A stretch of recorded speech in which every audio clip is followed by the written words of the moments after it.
Okay, we are now live. Good morning, everyone. Thank you for joining us for this special town hall to answer questions about vaccine deployment at UConn. Before we get to the questions, I want to thank everyone who is watching for their perseverance and dedication to UConn over the last 10 months.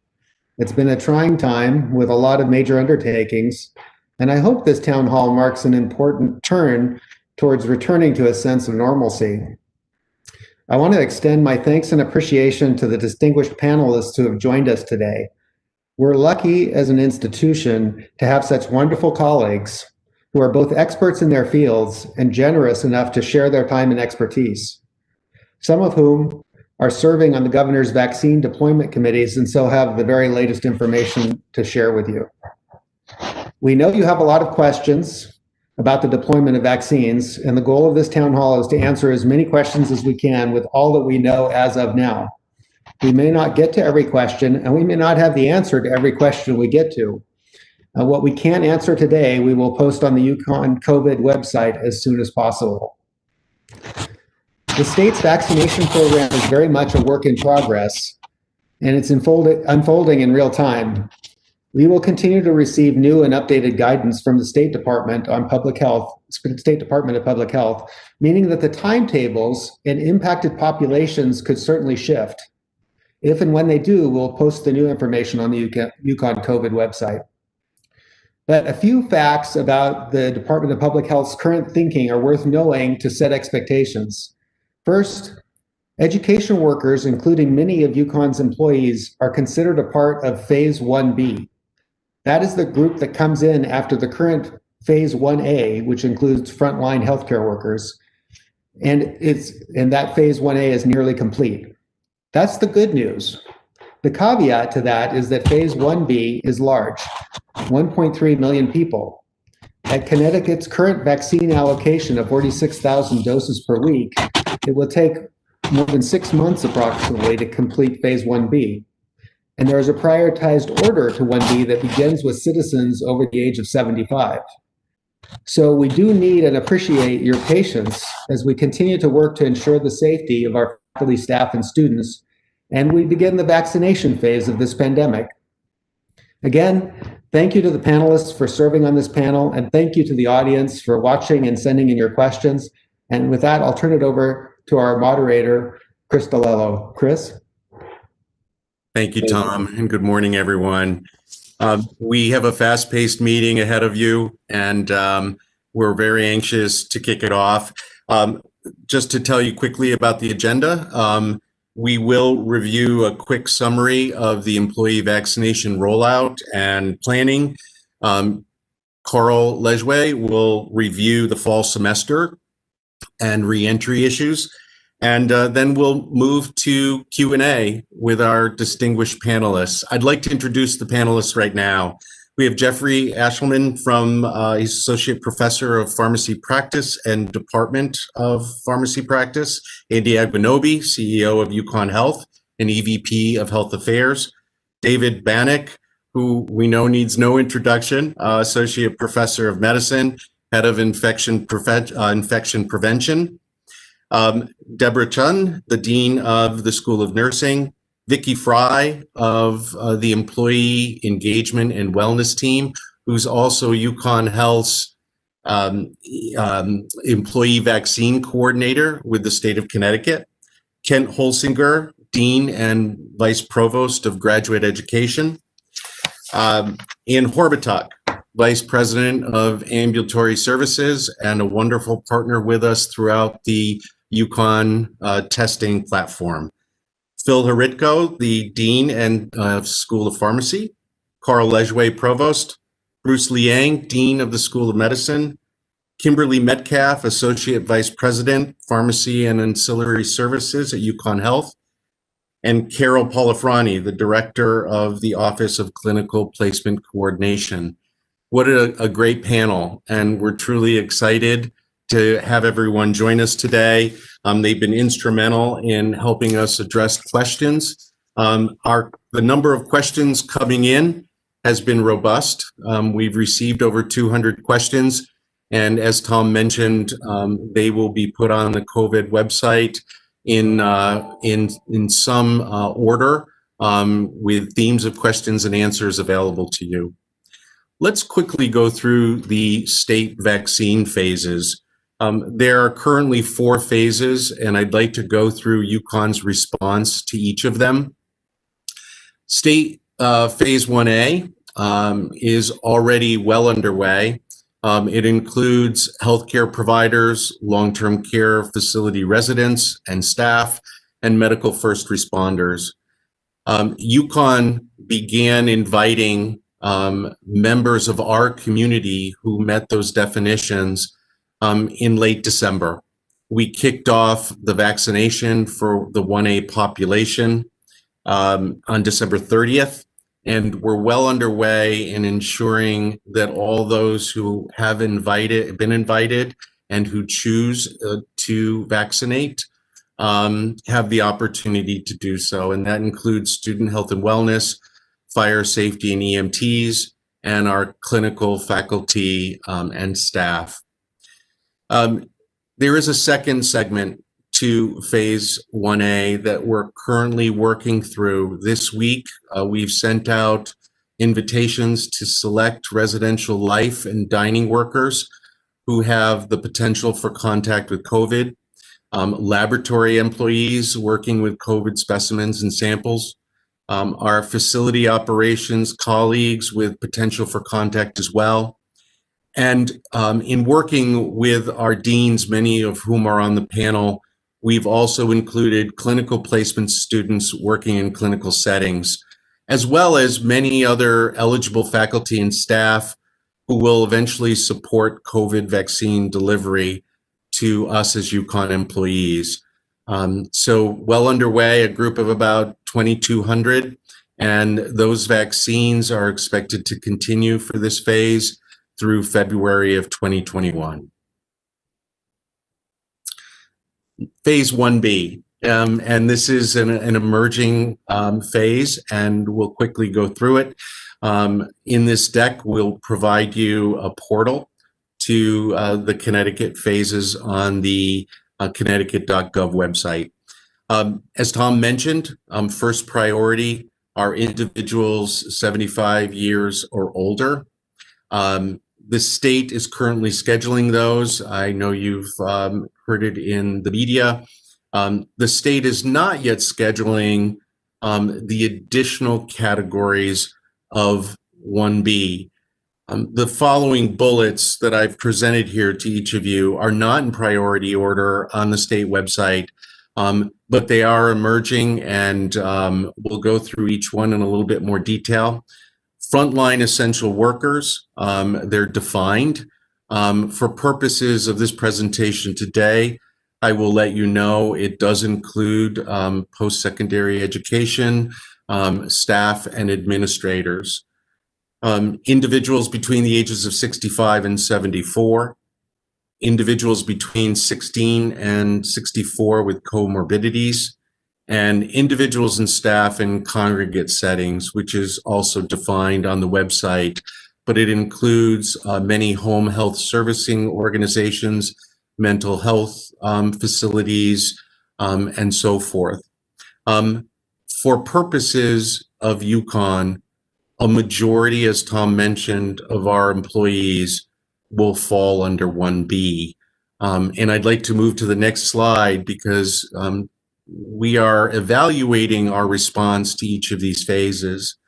So first, let me point out that we have 107 employees ages 75 and older working on and off our campuses.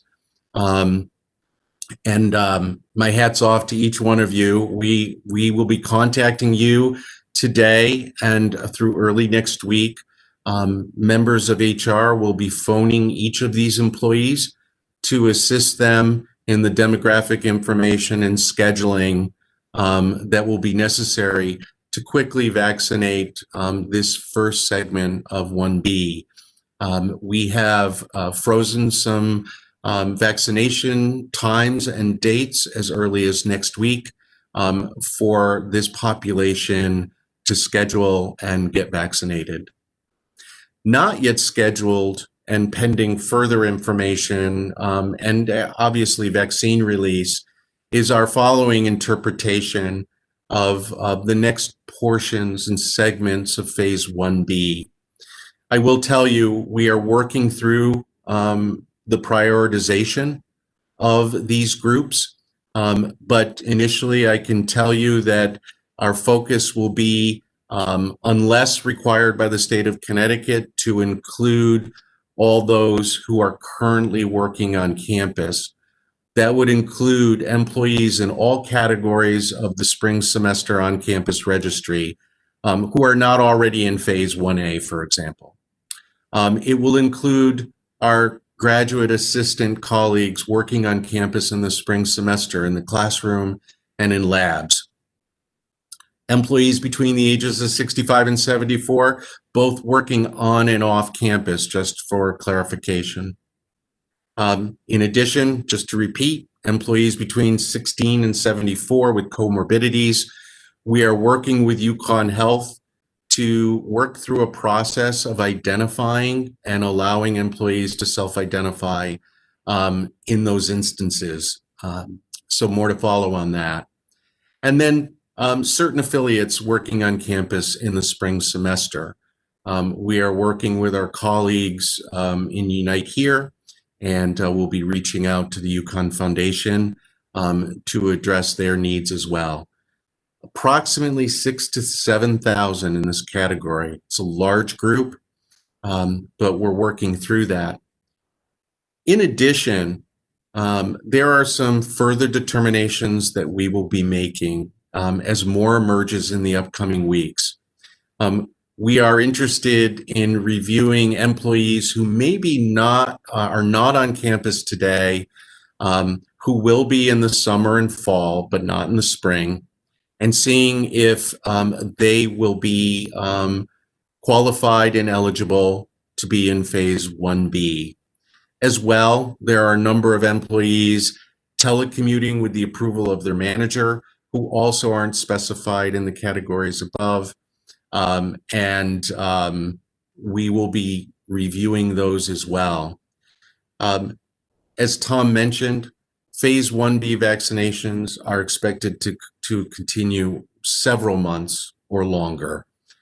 So I appreciate everyone's patience as we go through that.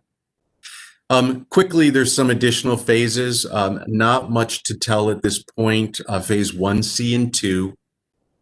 These later phases are being discussed at the state level and include a majority of the general public not already defined. At UConn, if we get some of the answers I just mentioned with regards to the further determination categories in 1B, it will include a smaller portion of telecommuting employees and remaining affiliate groups, GAs known to be working in the fall semester on campus that were not already working in the spring and summer terms, adjunct faculty and temporary staff not already in the earlier phases.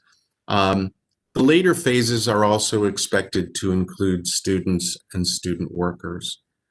All in, we expect some of the later phases to include roughly 2,000 to 3,000 employees and affiliates. One point of clarity, when new hires are made throughout the year, they're expected to be added to the appropriate phase and vaccination schedules on hire. Right now, I can tell you that later in 2021 will hopefully be summer. But as things emerge, we will keep you apprised and notified as quickly as possible. So let's talk about the vaccine at UConn. The vaccine used for all of us will be the Moderna vaccine. There are 2 doses per employee. Both are required to be Moderna. So if you start out with a Moderna vaccine for your first dose, there will be a second dose. And scheduling will occur when the first dosage is given to you.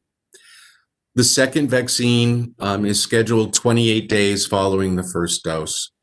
The full effectiveness of the Moderna vaccine right now is expected 14 days after the second dose, which is 42 days after the first dose.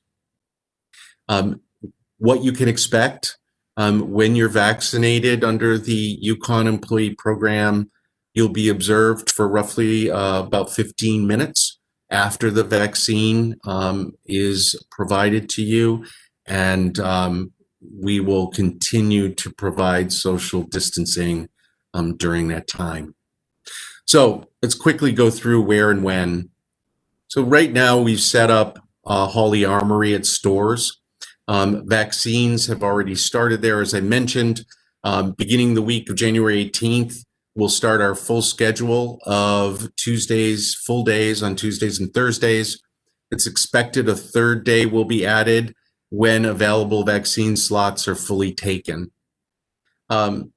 For our regional colleagues at Hartford, Law, and Waterbury campuses, when you are invited to vaccinate, you'll be instructed to travel to stores or Farmington. For those at Avery Point and Stamford, plans are under development for a specific day at each location for employees eligible to vaccine at those locations. As well, we recognize the needs of our employees with accommodations, and Hawley is not completely able to accommodate employees with special needs who have to be observed as well. So efforts are now underway to provide access to the vaccine for employees at UConn. It says urgent care center here, but we intend to mean the clinic. So more information will be available shortly in all of the invitations about those of you who may require that need. So again, I want to reiterate the goal of today's town hall was really to provide as much information to you as possible, instill trust, give you some options. But I do want to make sure, after everything that I've just went through very quickly, this program is voluntary. We encourage employees to vaccinate when they're invited, but we also intend to defer judgment. We thank everyone who completed the employee survey that went out in late December. What we found out from that survey is roughly 84% of our employees would be very interested in being vaccinated. 14% answered maybe, and the remainder declined. But that was very informative for us as we determined how to best vaccinate those who are invited. So what can you do next? It's intended to use the employee vaccine option. If you intend to do that, please set up your MyChart account at UConn Health. Instructions have already been posted on the HR website. You'll find them next week as well, refreshed. And please refer to them when it's your turn to vaccinate. We also know it's a very stressful time and it's full of uncertainty. Please be patient. Please do not share your invitations with others or attempt to navigate MyChart.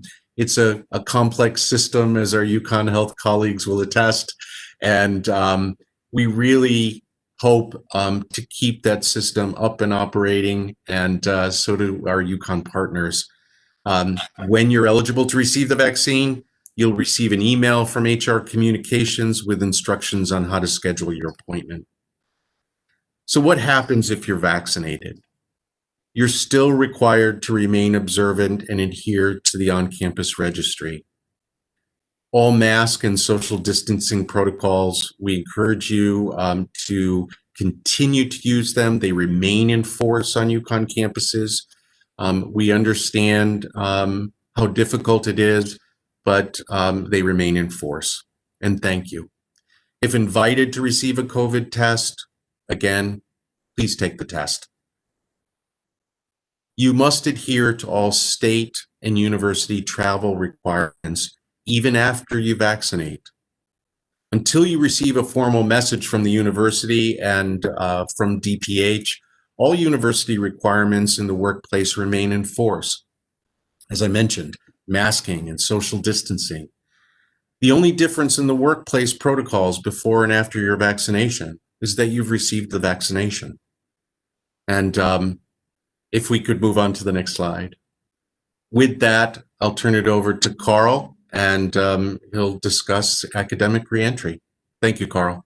Yeah, thanks, Chris. So I will keep this very short so we have lots of time for vaccination questions. This first slide, we've shared on numerous occasions what our reentry plan for current spring is. If you look at the link below, you can go there to get any of this other information, and we just wanted you to have it in as many places as possible. The important thing to keep in mind about spring is these plans were put in place before we had a sense of a vaccine, and so whatever happens with the vaccine doesn't impact this plan. If we can move on to fall 21. So we've sent a message out earlier this week that's covered the material here, just to hit a few important pieces, and that is, it's just far too early to know what the academics really will have to look like in the fall 21 semester, but we have to start planning for registration. And so already to get our proofs out, to get started for registration for students, that will happen in March. This is about as late as we could wait. So we made the decision to go out with proofs from fall of 2019, kind of the last semester, the last fall before COVID hit. I'll be very clear. We are always going to balance safety. We will pivot however necessary to ensure safety based on state guidelines and public health data. And we'll continue to work with you over this time, but we needed a starting point. And so that's what we're trying to do right now. We will pivot towards more online to the extent we need to. And if we are able to be more in person, then that will be great. But again, we'll be guided by the things I mentioned. The one thing, if you remember nothing else from what I've said, I do want to say we have an expectation that vaccinations will be offered to anyone working or teaching in the fall. As Chris mentioned, obviously there's a lot of other factors. There's a lot of folks in this group. And our commitment is if you were not offered a full course of the vaccine in time for it to be maximally effective, so those 42 days by the start of the fall semester, and it is offered, we can't control who does it, but we can control when we offer it to you. If we've not offered it to you in that time, you will not be asked to work or teach in person. And so you'll be able to work or teach remotely. We will address these things as they come up, and we'll just try to do the best we can. So at this point, I think we're probably ready to move forward on to questions. Thank you, Carl. Yes, questions will start to come in, but I'd like to start with an initial question for David Bannock. Can you provide a general overview of the actual Moderna vaccine and its effectiveness? Sure. So thank you for that question. So the Moderna vaccine is an mRNA vaccine, which is a newer technology that's being used for vaccines, but one that's actually been shown to have great effectiveness and safety profile. So the mRNA is administered in the vaccine. It stimulates the body's natural machinery to produce the spike protein, which is a protein on the outside of the coronavirus. And that generates an immune response that helps provide protection against future infection. Important to note that there is no live virus as part of this vaccine, so you can't become infected from the vaccine. Also important to note that there is no involvement in an individual's DNA, so no integration of that RNA into affecting someone's DNA. And in terms of efficacy, the data that we've seen so far has shown tremendous efficacy. So the Moderna vaccine, as well as the Pfizer vaccine, have had efficacy of about 95% in preventing symptomatic COVID-19, and are even more effective in preventing severe COVID-19 infection. So really exciting in terms of efficacy and safety as well. Thank you, David. The next one's for you as well. If I feel ill on the day of my vaccine appointment, either the first or second dose, should I reschedule? So I would recommend, if you do have symptoms around the time of your vaccine, that you reach out to your healthcare provider and potentially consider holding off on that vaccine for a few reasons. First, if you do have symptoms that may be actual COVID-19 infection, certainly you'd want to make sure that you attend to those symptoms and appropriately isolate yourself from preventing infecting others, including those who will be involved in giving you the vaccine.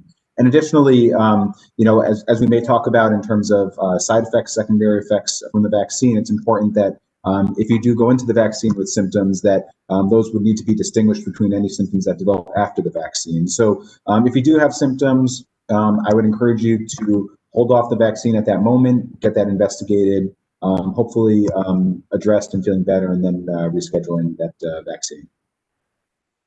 Thank you. Carl, the next question is for you. Does Phase 1B include all professors and instructors, tenured track and non-tenured track, in addition to all GAs? Are those of us who are teaching online now because of the pandemic considered part of Category 1B? Yeah, so as Chris mentioned in his slides, that is the case. Now, within that group, we want to be able to support those who are going to be in person. And so for the spring, that we have a certain sense of who was in a registry and who was going to be here. Obviously, that is going to change in what we are as we move into the fall, and that as we think about being as prepared to be as in person as makes sense for the fall, then we will do everything we can to ensure that we are getting everyone who is within the groups that we mentioned, but certainly the extent to which someone will be in person will help us in how we prioritize. Thank you, Carl. Kent Holsinger, are graduate assistants only eligible under the employee vaccination program if they're working on campus in relationship to their GA role? In other words, would GAs who only come to campus to attend class be eligible for the vaccine? So to identify graduate assistants who are eligible for the vaccine, we asked departments to identify GAs who had on-campus responsibilities related to their assistantship.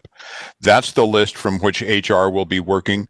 So if your only involvement in campus is as a student, that will be dealt with respect to student vaccinations through Shaw. Thank you, Ken.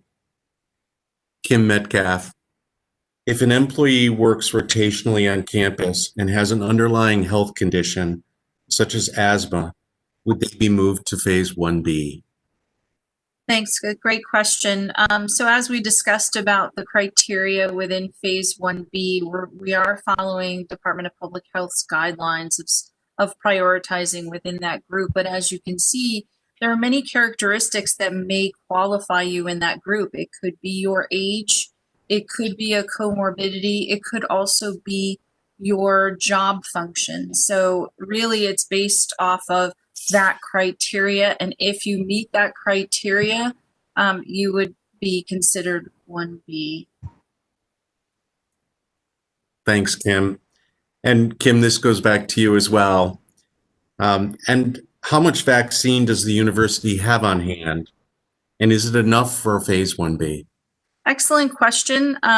So what we have on hand, and as you probably have noticed in the news, the important point is we don't want to keep it in our shelf or on our freezers, right?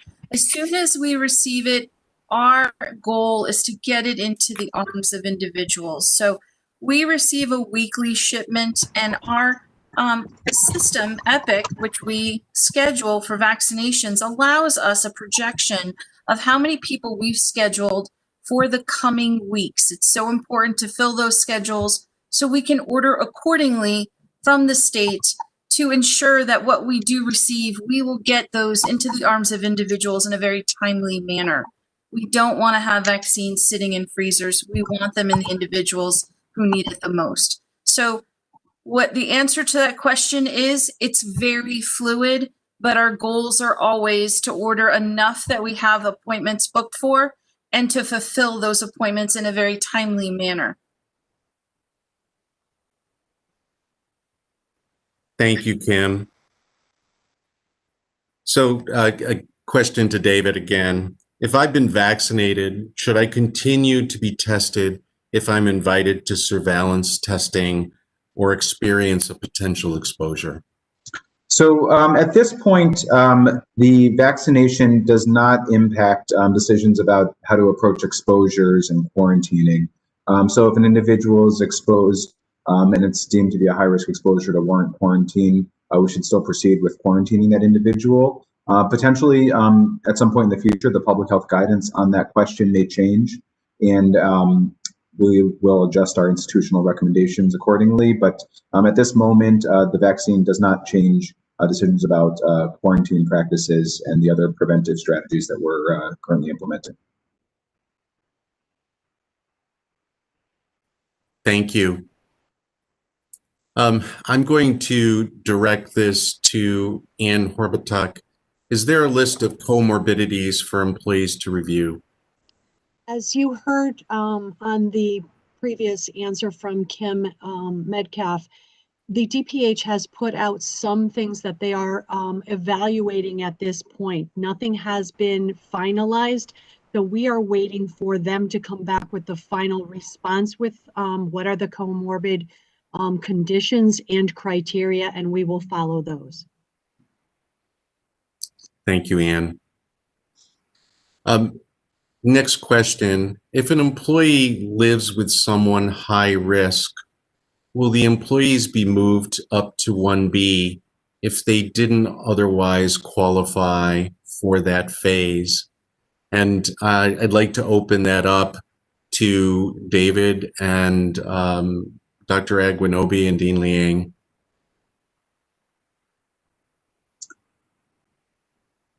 So I'm sorry, Chris, the question is about family members of individuals with high-risk conditions. Can they be moved up to 1B, and will the vaccine help them in addressing their family needs? So at this point, we're following the DPH guidance, the guidance from the governor, and that has not been incorporated into the phase 1B. I know that the vaccine allocation group that's working with the governor, the task force, is looking at that question right now, but at the moment, that particular group has not been changed beyond their baseline priority, whether they fall into phase 1A or 1B or 1C. So that factor hasn't been incorporated into any adjustments at the moment. Thank you, David. Vicky Fry, is there a wait list for the end of the day vaccines when employees fail to show up for their vaccine appointment?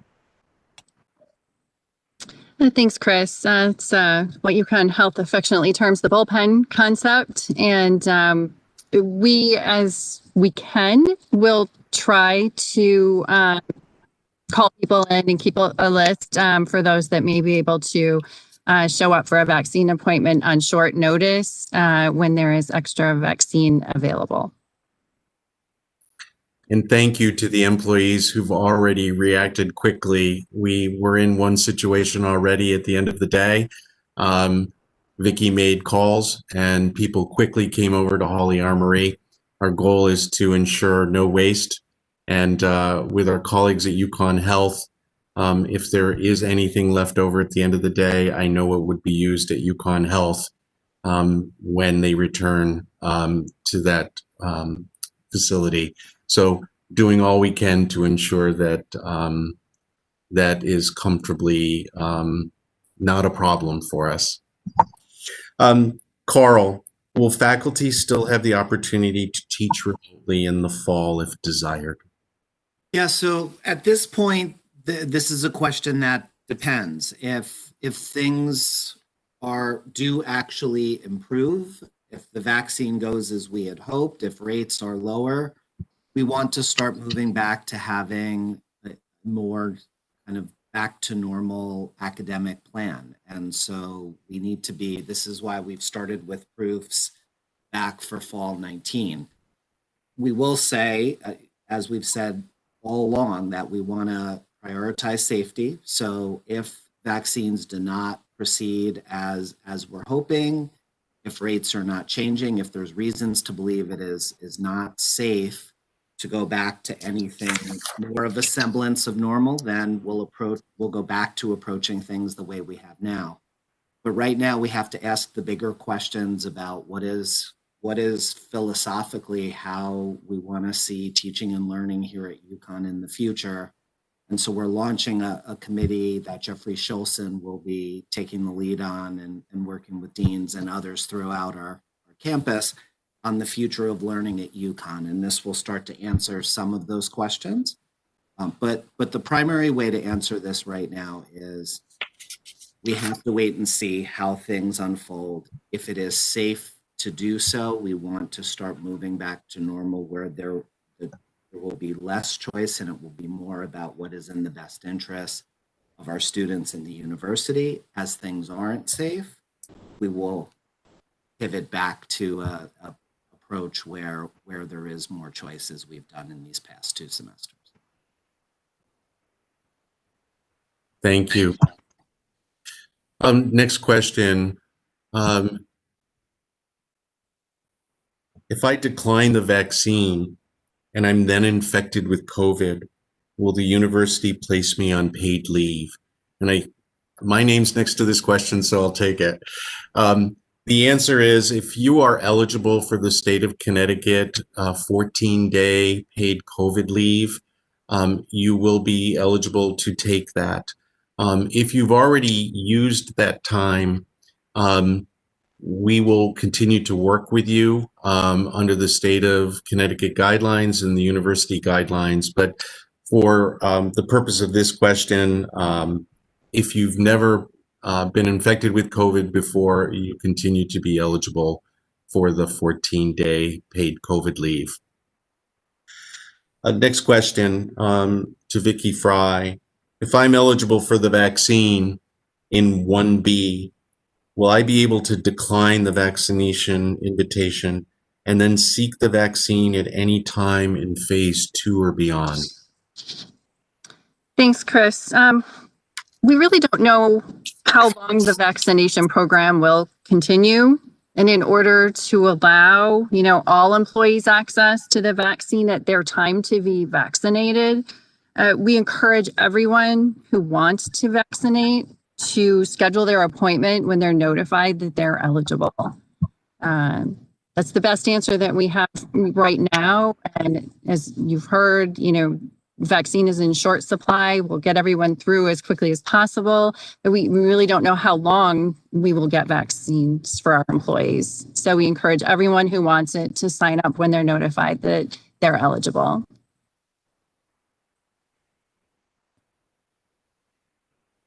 Thank you.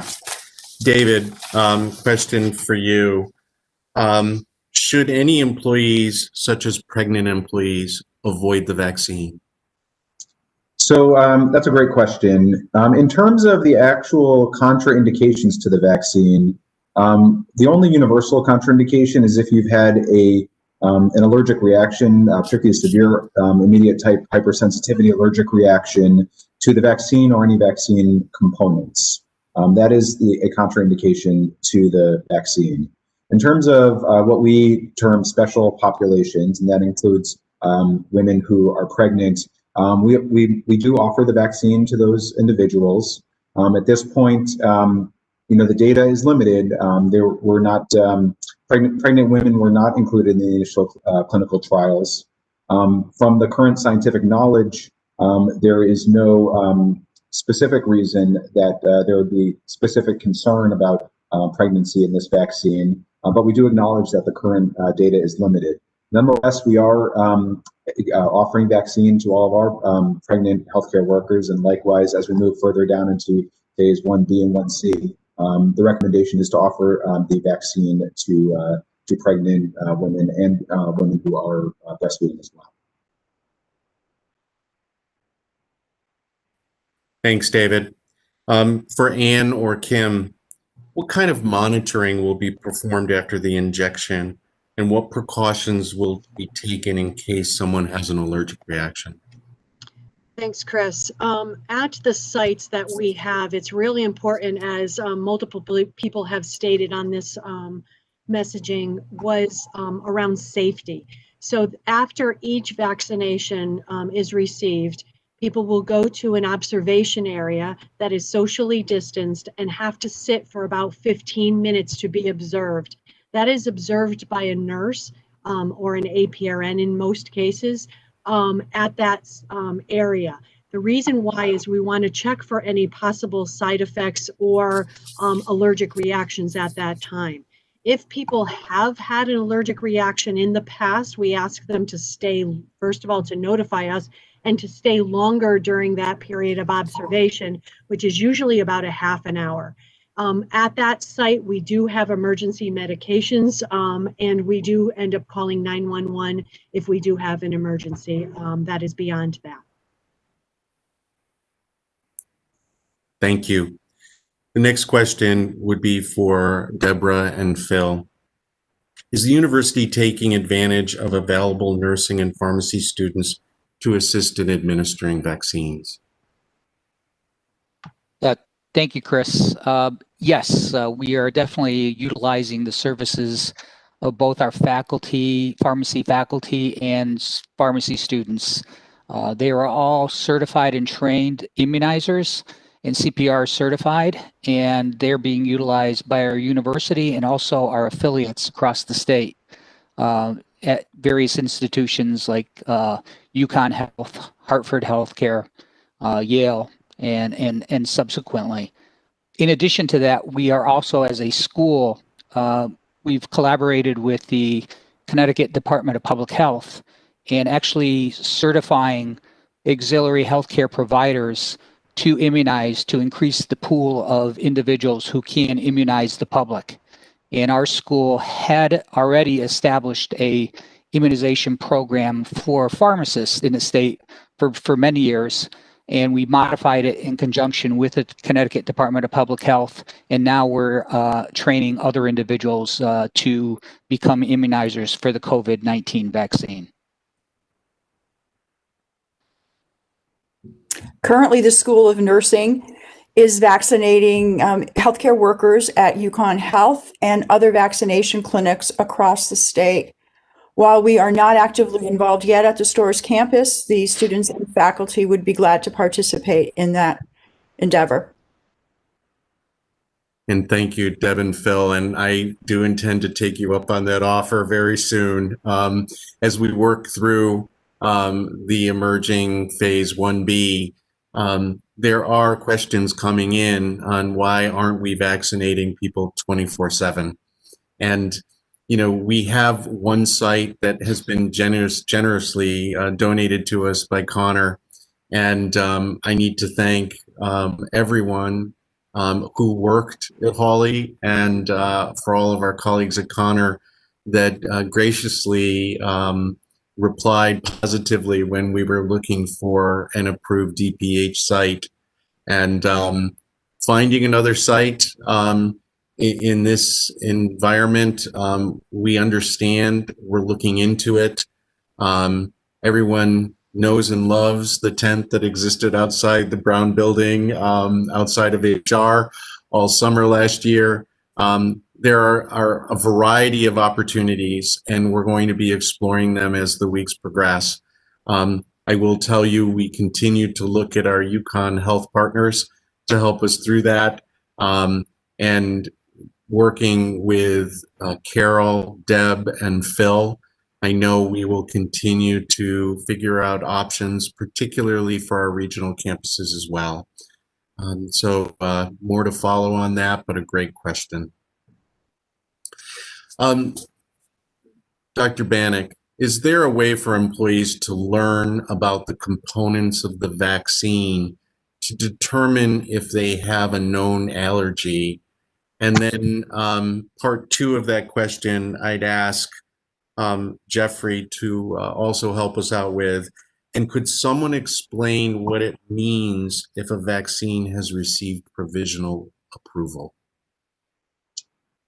So that's a good question. I know there is information that is available, and I'll see if Dr. Eshelman may want to comment on specific ways to access that information. There are two particular components of the mRNA vaccines that have specific concerns, and that there is some allergy-related concerns. One of those is polyethylene glycol, and the other is polysorbate. So there are individuals out there who do have documented allergies to these specific products, and they are included in the vaccine as components. So those are the two of the, I think, the more frequent ingredients that we need to be attentive to as far as allergies. In terms of finding the specific ingredients, I'll see if maybe Dr. Eshelman has any comments on that, and also to address the other question. Sure, yeah, happy to help with that. So it should be fairly easy to find the detailed list of ingredients for the vaccine in a number of areas. I know for a fact if you go to the question and answer section on UConn Health's vaccine website, we have a full list in one of the Q&A questions to the ingredients. If you are signing up for the vaccine, I believe you will have a link to the information provided by the manufacturer that you're encouraged to read through. The ingredients are also there as well, and you can use good old Google as well too and find reputable CDC links, for example, that give you the thorough overview. But besides what Dr. Bannock mentioned, there are not really a lot of components in the vaccine that are known to be strong allergens other than the polyethylene glycol and polysorbate. Other than that, there's a little bit of lipid and a little bit of salts like sodium and potassium salts and whatnot. So to double back and answer the last part about what does provisional approval mean, and I believe that question refers more to the emergency use authorization approval that the FDA grants. We call that the EUA. What that is a special mechanism that allows us to expedite the process while still maintaining scientific integrity of the research studies to try and get potentially useful therapeutics or vaccines out to the citizens of the United States in a time of a pandemic. And in the case of the vaccines, the trials that are done meet the standards that you would expect for what we would call a usual FDA approval.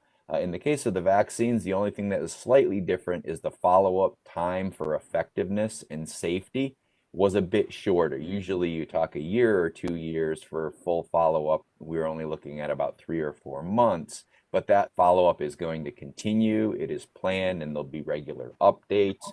The important thing to keep in mind that's good is that studies of previous vaccines tell us that if there are going to be potential adverse effects or concerns, they usually happen within the first few weeks after the vaccine administration. So again, as was mentioned, the safety profiles of these look really, really good so far, and you would expect to see potential problems already have developed in the trials, and we haven't seen them.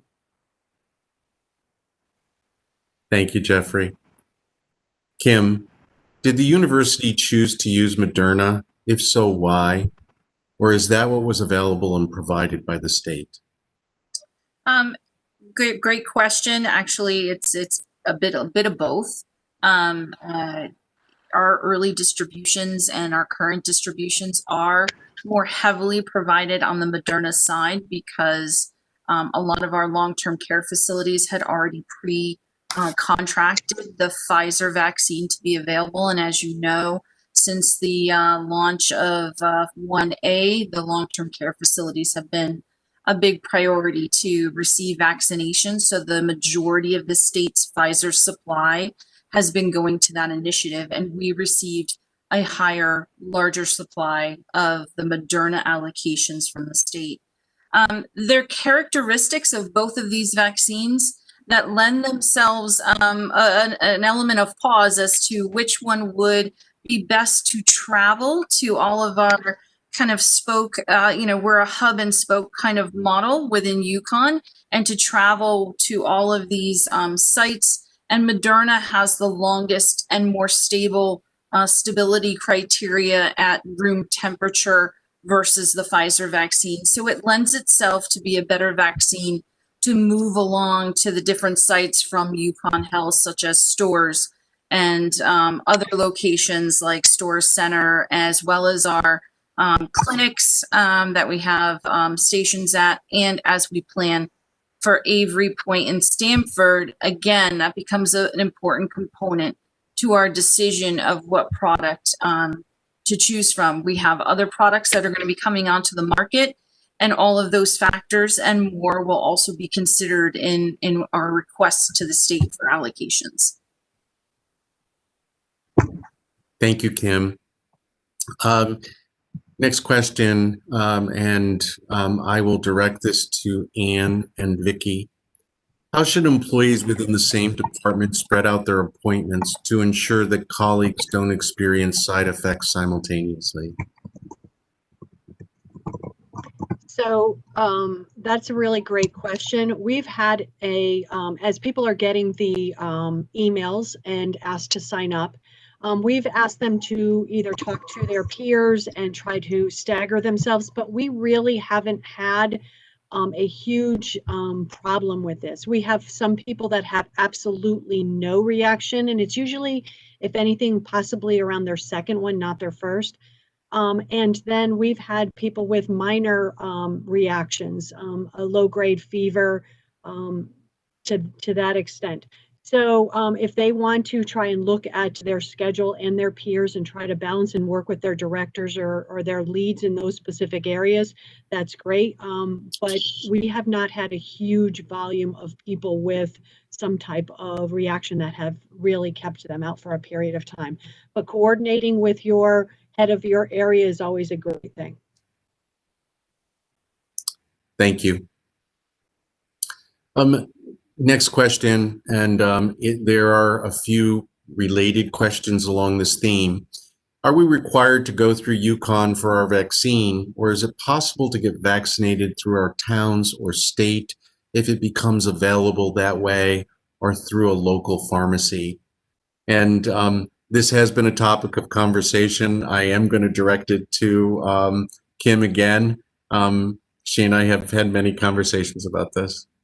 Yeah, well, I think I'll start with, UConn is privileged to be a COVID vaccine provider right from the beginning.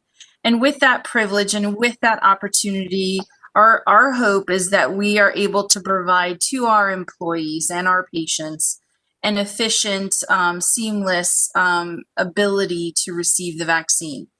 With that said, and in that same, breath, we know that the Department of Public Health and the goal in general on our administration is to vaccinate as many people as possible in a very timely, efficient manner. And so our Department of Public Health, their goal is to stand up as many hubs as possible given the allocations that are coming in from the federal government. That may mean your local health departments might stand up and receive vaccine and be able to offer it. We are expecting local pharmacies to have that vaccine and offer it. So to kind of answer that question, Chris, do I feel that there's a requirement to use UConn? No, I don't think there's a requirement, but we hope that we are your choice. We hope that we provide you an efficient, seamless, and satisfactory vaccine. But there will be other providers out there that will offer vaccine as an opportunity, because our state in general is committed to efficiently vaccinating all of its state residents. Thank you. Thanks, Kim. I think next question goes to Vicki and I. Where is HR acquiring the names of the employees in each phase? And can employees add themselves to phase 1B? Vicki, do you want to take a shot at that? And I'll come around. Sure. So we have the spring registry as one thing that we're working off of. And obviously we have our full employee database, and following the state guideline provisions and the phasing and working with UConn Health. We have our employee base, we're working through those phases, and then we're identifying people and when they're eligible as we go through that process, which, as you've heard, will take some time. And then as far as getting on the spring registry, you would need to work through that kind of approval process. It's for people working in certain functions, the critical infrastructure, the approved research, the direct student contact, or that rotational critical support in order to get on the registry. And Chris, if there's anything you want to add. Sure. I think this is probably the most critical question of the town hall, and to some respects, I'll broaden it out. I know people are quite interested in the prioritization efforts that will take place with 1B.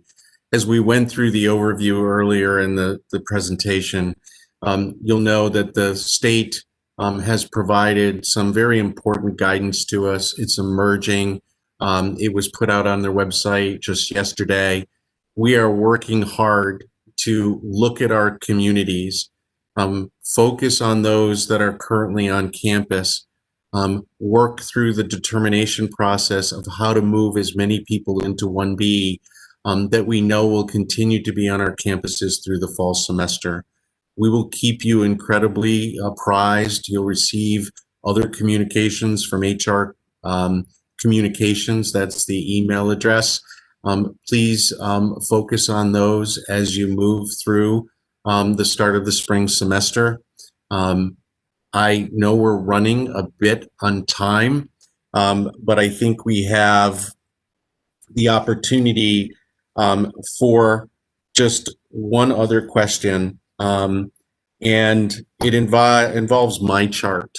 And Anne, I know that there's multiple opportunities for people to set up a MyChart account, and this will be the link to getting a vaccine. If there's multiple addresses, what do they do? So the critical piece with MyChart is that you should choose one of your two emails. So we did have this question where people had a personal email address and a work email. So we ask that you utilize one, because when we go to do a validation process to make sure that you are who you say you are through this process, we need to have that validation. So to be consistent, use one email address, and most people choose to use your personal email address because you can get the app on your phone, which is very, very helpful. Thank you, Anne. At this juncture, we're going to stop any additional questions. I'd like to close the town hall. An hour does go by quickly. We have received so many important questions today. This is just a segment. I'd ask everyone to continue to send your questions to hr@uconn.edu. Again, we're taking those questions, formulating them into FAQs for the benefit of everyone. We will have those linkages on the COVID website as well as the HR website as well. There is one thing I'd like to close with, and that is a volume of thanks to so many people. I will start with our panelists. What a great group. You got a number of questions this morning. There's a number still yet in the wings to be answered. And it's refreshing that we all can rely on you to help us through this critical time. As well, I need to thank the state social services and the departments of public health that have been wonderful partners with us. Internally, public safety and environmental health and safety. It goes without saying, my own team has risen to the occasion on many late nights over the holidays to assist our employees. Faculty operations, who are critical components with us in setting up Poly operations. Our partners in Shaw, and the graduate school that help us through so many questions that do tend to get complicated. And I'm sure I miss many others as I say that. But more importantly, I want to thank each of you, the patience that you've shown through the crisis as we work through questions is a testament and a hallmark to the UConn nation. And with that, we'll close the town hall today. And we appreciate all your efforts. Thank you.